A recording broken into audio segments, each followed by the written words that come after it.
Hello guys and welcome back into a new brand video. In today's tutorial, I'm going to show you how to use the Salesforce Code Analyzer in VS Code. So make sure to watch the video to the end and follow these simple steps. So first, you will need to have your VS Code so you can install the extension for the code analyzer. So first of all, you will need to have already installed the Salesforce CLI. And basically, you will find it here in the web. You can just type Salesforce CLI, and then you will need just to install uh, the command line for your Windows. And after that, you can uh, install it, and then you will need just to install the Salesforce extension pack extended.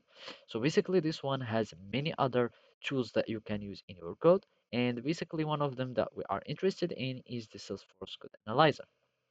So we can simply click on install on the Salesforce extension pack, and then you can start using all these tools. So you will need just to wait for the installing process to finish, and then you can start creating your projects and you can start code analyzing.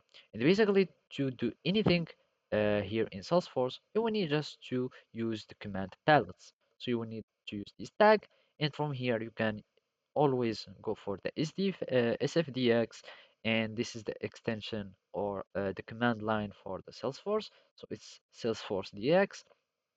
Basically, now you can start creating your project. So for example, let's create a project, and then it will tell us which project to install. Let's go for standards, give it a name, testing, and from here, let's just create it in the same folder. And as you can see, now we can start using, for example, the code analyzer. So let's always go for the SFDX, and then you can start uh, search for the code analyzer. So here, code analyzer violation from current file. So you will need to be already in a file and then click on clear or scan with the code analyzer. And after that, it will start analyzing. So as you can see, it's fetching the data, seeing everything. And basically, let's just ignore these errors. And as you can see, the analysis failed because we are in no ini files. So here we can go, for example, for any other file that you are using, and then you can just use these commands. So basically, this is how you do it. Thank you for watching and see you next time.